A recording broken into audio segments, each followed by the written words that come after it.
In tonight's episode, we are closing in fast on Comstock. 4 floors of the airship to battle through before we meet the Prophet himself.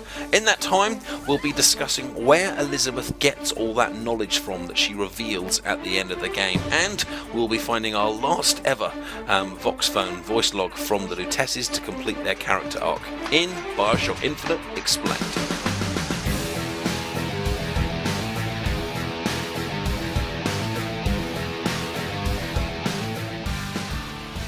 Greetings and welcome back to Bioshock Infinite Explained Part 25.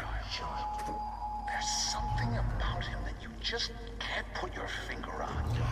Soon you'll understand the man I am and the man he isn't. And from this point on in the game, the dialogue becomes really quite open and explicit with the ending, and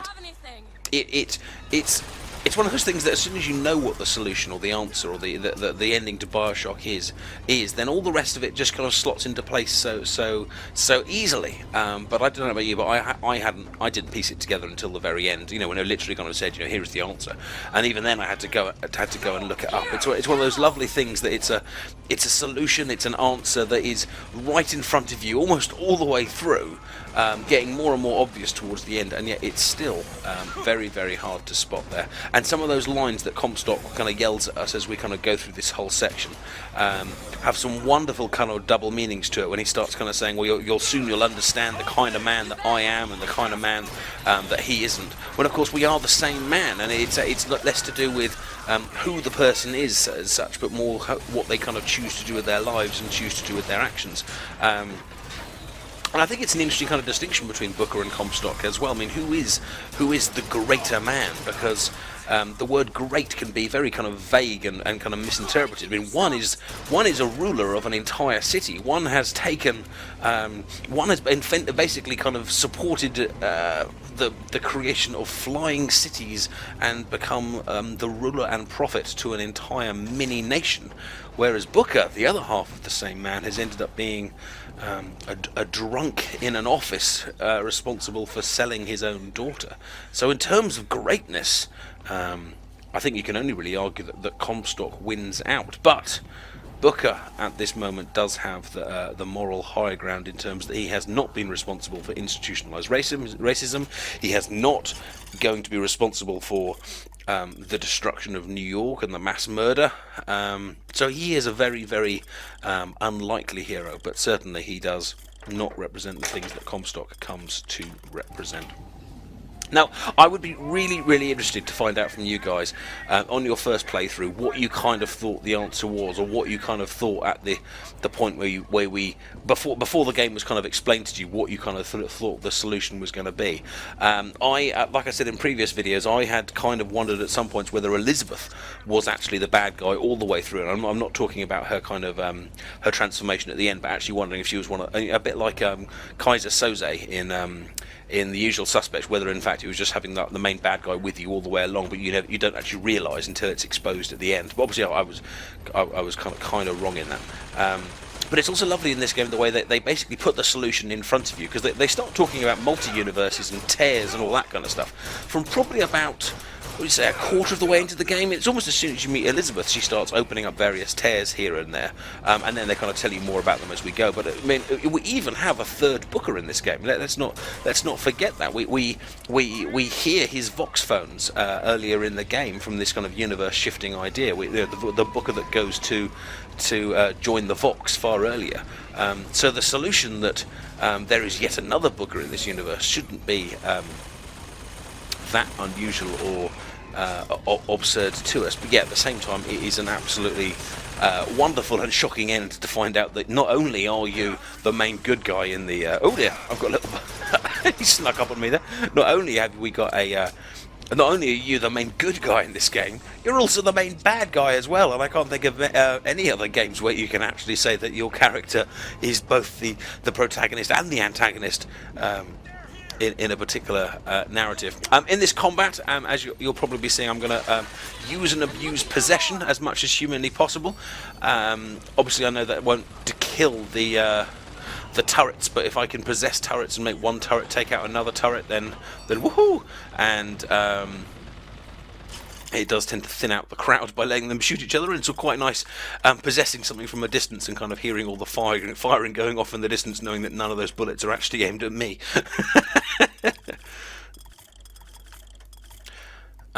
I haven't seen any new upgrades for my weapons for quite a while now.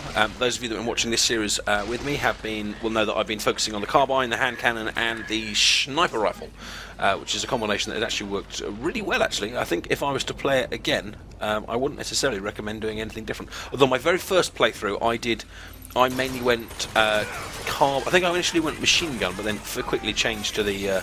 Oh, I'm stuck on the door! Stuck on the door! Ah!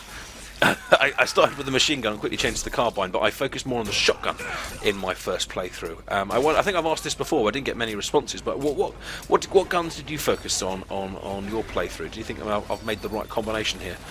Certainly, the combination of longer range weapons with possession seems to have worked quite a treat. And I must admit, I love. Oh, not that. I love the electrocution.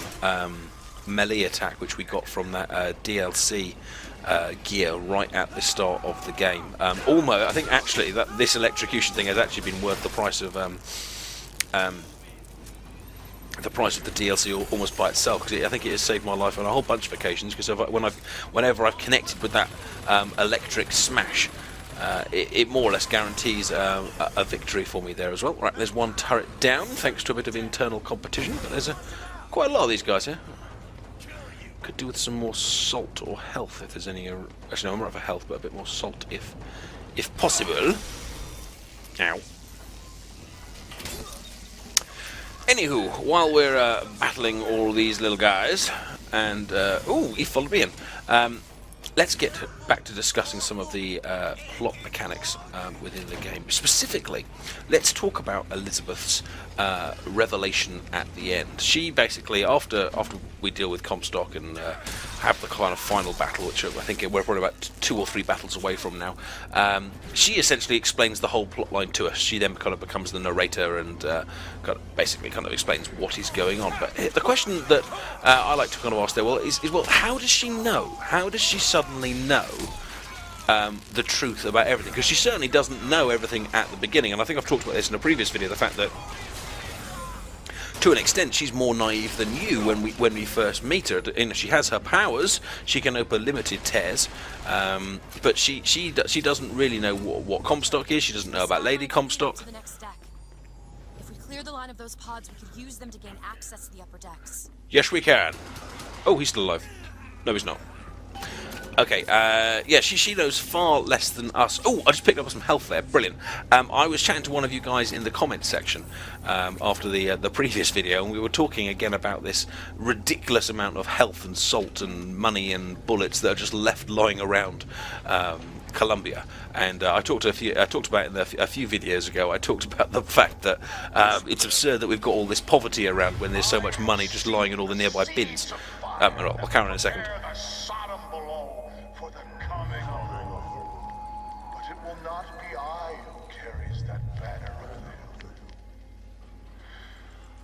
Job falls to you, Elizabeth. That job falls to you.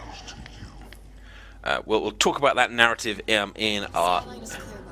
Thank you, Elizabeth. We'll talk about that narrative in a bit, but let me just finish my chain of thought. Yeah, I was talking with Scyther about the fact that there's just so much ammo and money lying around, despite this immense poverty amongst the lower classes in Colombia. And he came upon a brilliant solution to this problem. They should simply have it that all all of the health and the money and all that kind of stuff is put there by the Lutesses. It's been their role throughout this game to kind of help us along our way, to give us the shield, to kill the lighthouse keeper, to set up situations in which we can survive. So why can't they be the ones that actually place all the health and the salts as well? You could have little Lutess cameos here and there, just plonking down plonking down health and salt left, right, and centre. And the other, the remnants of the heretical Vox Populus. Which one of you men will not gladly go to his reward to see her safely to her destiny? Rejoice! Rejoice!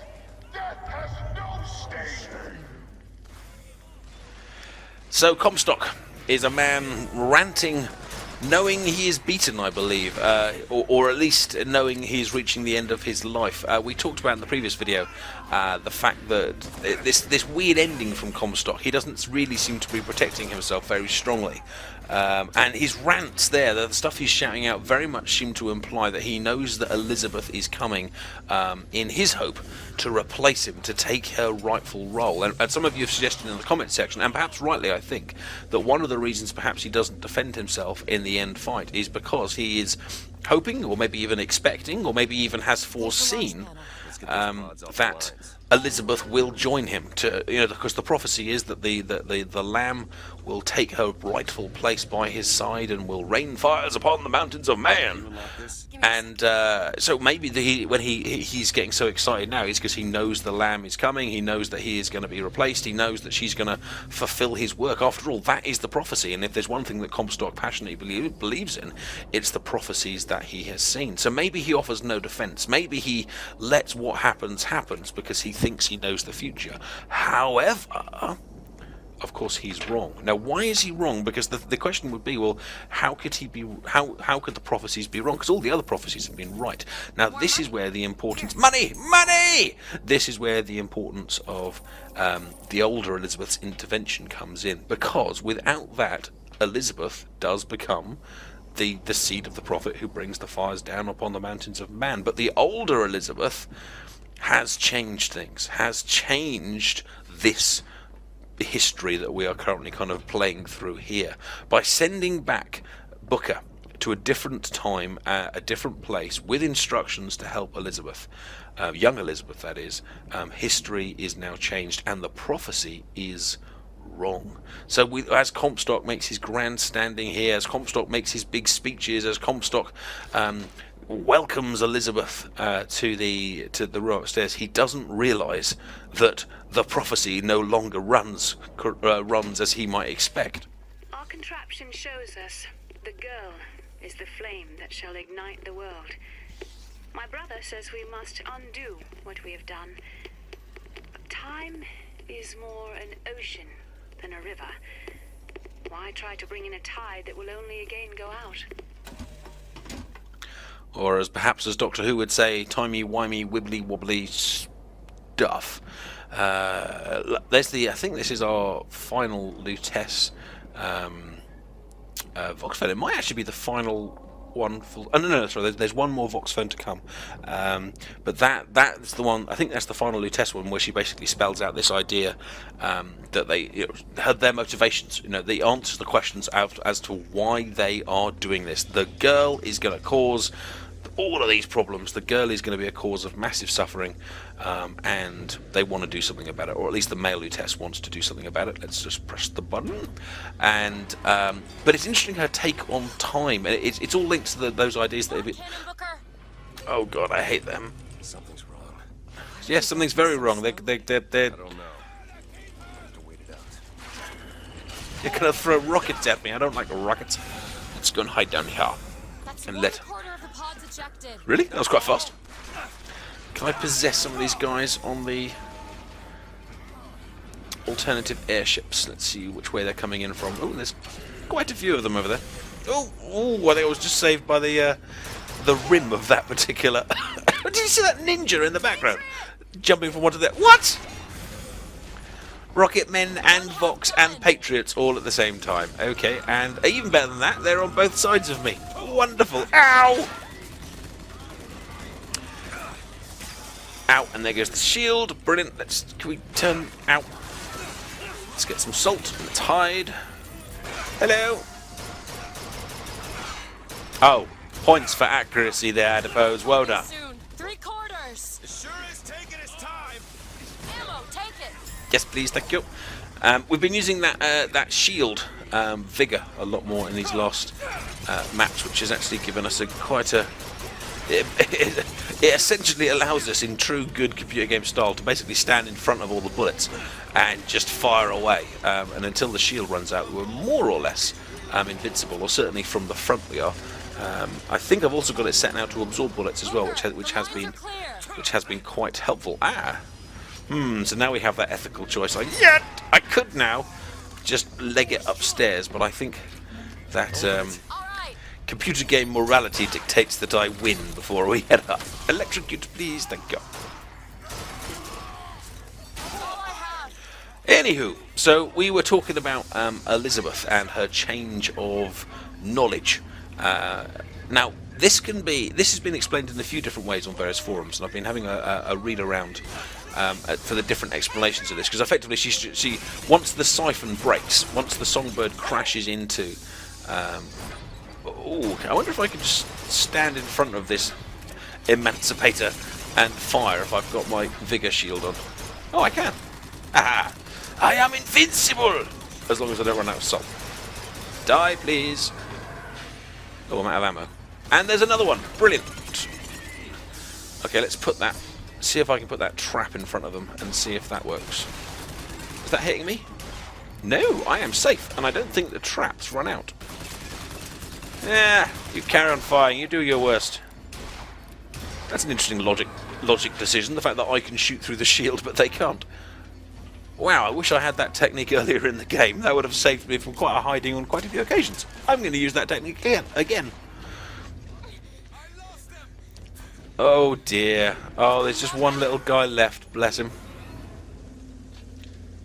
Anywho, Elizabeth suddenly becomes the fountain of all knowledge on the game to the point that she understands the inner workings of the universe. Now, this is clearly because the siphon is destroyed. In the final battle with Songbird, I think Songbird either crashes into it or something explodes. The rest of the siphon, which has already been half destroyed, goes kaboom.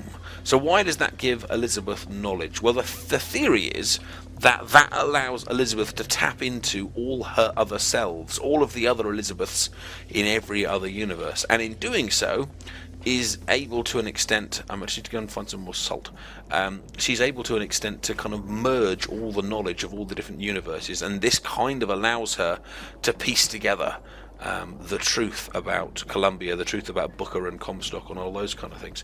And in the final scene, if you remember, we actually meet lots of different Elizabeths that look very different. These clearly aren't all Colombian Elizabeths we meet. Some of them are dressed as Vox, some of them are dressed as like country girls, some of them are dressed completely differently. So there's an implication there that in any universe, that some of the universes are going to be very, very different. But of course, Elizabeth, or Anna's father, must always be Booker, or a version of Booker. Therefore, by tapping into all her different memories, she would then be able to deduce, of course, who her real father is. Only way up is the skyline.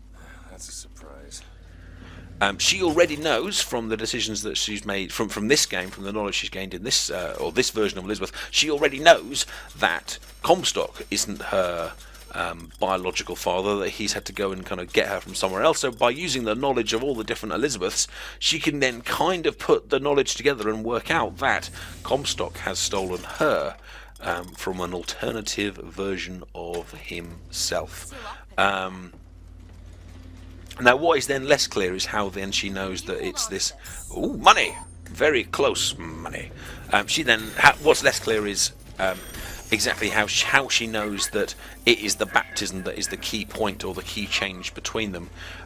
Maybe through kind of tapping into all the other Elizabeths, they're able to kind of look at the history of the man known as Booker and work out where their lives kind of diverge. That's probably how she would do this. But certainly the big picture or the big solution to where her knowledge comes from seems to be this kind of merging of knowledge from all the different Elizabeths, of course, all the different universes. Because outside of... You down to it.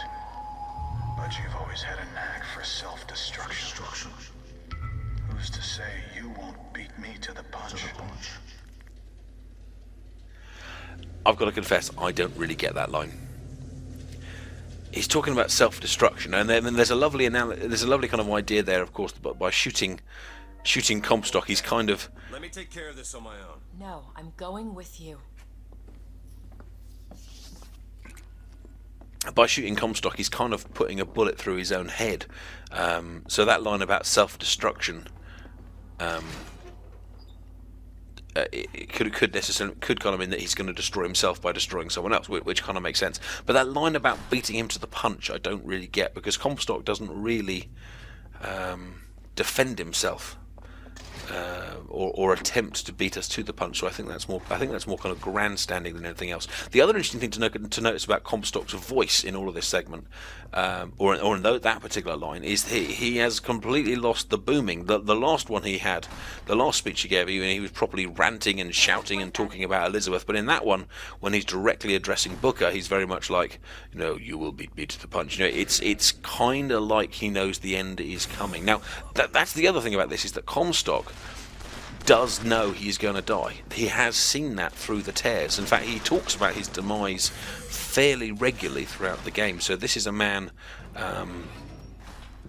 expecting to lose, or expecting to die relatively soon. But what's unclear is if he actually expects, like I said earlier, when he expects the death to happen. He certainly, like I was alluding to earlier, he certainly does not expect Elizabeth to side with us. He expects Elizabeth, according to the prophecy, to sit upon the throne and all that kind of stuff. But it is possible that he does know that the false shepherd is his killer. And in fact, one of the things we're going to look at, I think probably in the next video now, is as we get to the top floor of this airship, there's a load of pictures on the wall from scenes from our version of Columbia's events, and the last picture, the final picture, is a picture of Comstock standing over the font, which is where he dies, which would imply that Comstock, through the use of the tears, through the use of prophecy, knows that this is the end, this is the final moment, which probably does explain the kind of the sadness and the resignedness in his voice.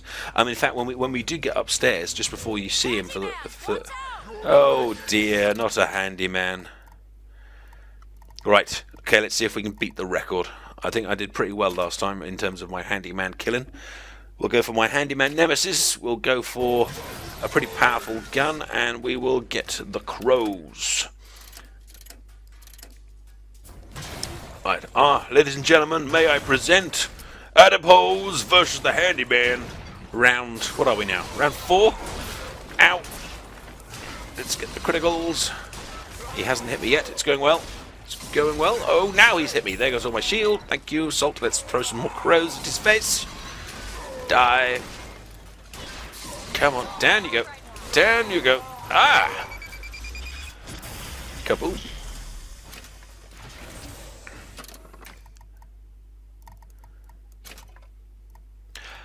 That little bit of gear there, I think, is perhaps a little bit handyman breaking. I'm not so sure. I mean, that's it. The same. As long as I didn't run out of salt, I could just keep throwing crows at him all day, and he would probably go down. It would just take a little bit longer. But let's quickly turn back to our our ammo one. The plus 75 one is quite a handy one to have in battles. We don't need that winter shield. I only really use that on the the bit with all the airships in the air. You know what I mean. You know what I'm saying.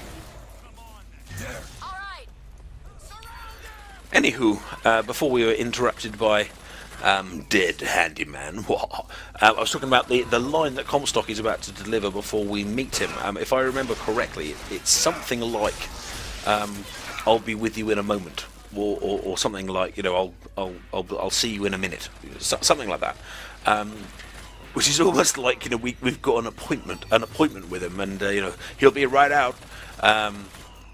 Except in this case, of course, it's kind of Comstock's appointment with death. His time has come, and it's hard to know what he's doing in those times. Maybe collecting his thoughts, offering up a final prayer, staring through a final prayer. Sending up a final prayer, or just generally kind of collecting his thoughts and preparing to die. Really, but it must be I guess a little bit of sympathy for Comstock in a way, because it's almost like a man kind of going to his execution, and that can't be an easy thing to go through, even if you were a bad man like Comstock. Of course, Comstock, as we said before, in terms of that whole baptism thing, would feel completely vindicated in everything and anything he has done so far. He's following the God's plan for his life in the universe, and he genuinely, he's not doing these things, I suppose, to be evil.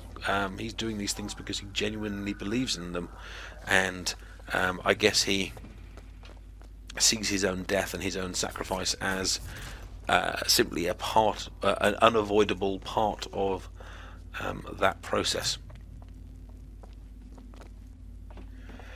Now, of course, the big thing left that we have still got to discuss. The big key event that we still need to discuss in probably the next episode now is going to be the death of Booker.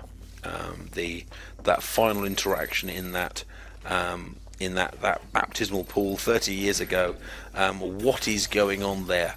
And we've alluded to it already. We've discussed it, and I'm sure you know some of these ideas. But what I found really interesting, reading through the debates, reading through the forums, and all the discussions on that, is that there is still several schools of opinion as to what has actually taken place in that final scene. As I carefully get these guys to hopefully take out each other instead of me, please.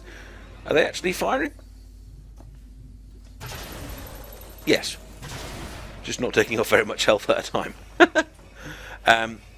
Yes, that final death of Booker. There's quite a few, many posts that I've read that talk about that disagree about when that event actually takes place. Is there a first baptism or a second baptism?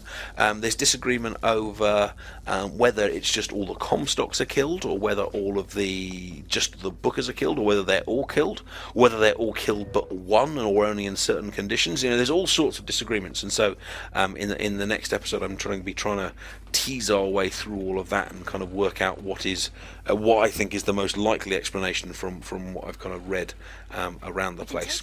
And sadly, as lots of you have been saying in the comment section, this series, of course, is coming to a close. We are approaching very quickly Comstock, which means the final explanations are just around the corner. So if you do have any suggestions for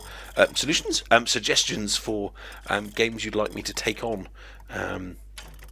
in the future, do let me know. You can kind of hear my kind of style. I've been thinking about doing maybe some city building games, maybe a little bit of Tropico, SimCity, something like that. There's a new mod out for Fallout New Vegas, which I might consider doing. Obviously, it can't really be an explanation plot in the same way, but more of a traditional Let's Play. But I have, other than my poker series, I haven't really tried that, so I might give it a go. Come to wipe your slate clean, false ship. But time will walk backwards before you find redemption. Some sins can't be forgiven. And here we are.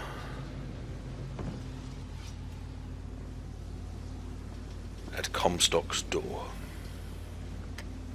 This absolutely huge airship has taken us almost this whole video to scale. Level 4. And the Prophet, the ruler of Columbia, lies inside. And she is obsessed with going first.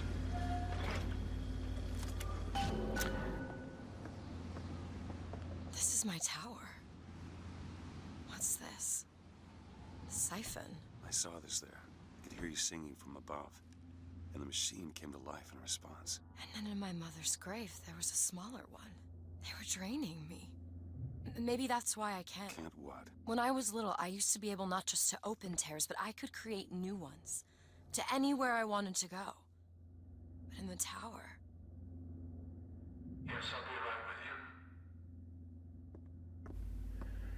And I'm afraid, on the doorstep of Comstock, that is where I will have to leave you as well. Right in front of us, though, you can see the siphon, and I want to have a good chat about that in the next video. We can see those 6 pictures here that I'm going to have a quick look at. There's loads to chat about there that I want to highlight in the next video. So do please stick around for that, and do subscribe if you haven't already to see when that's going to be released. Should be before the end of the week. Please give the video a like as well if you have enjoyed today's episode. It really does help the channel to grow, and I would love this to be a lovely launch pad for TheAdiposeTV, me as well. Take care. Thank you so much for sharing this little playthrough with me, and I will see you soon. Take care.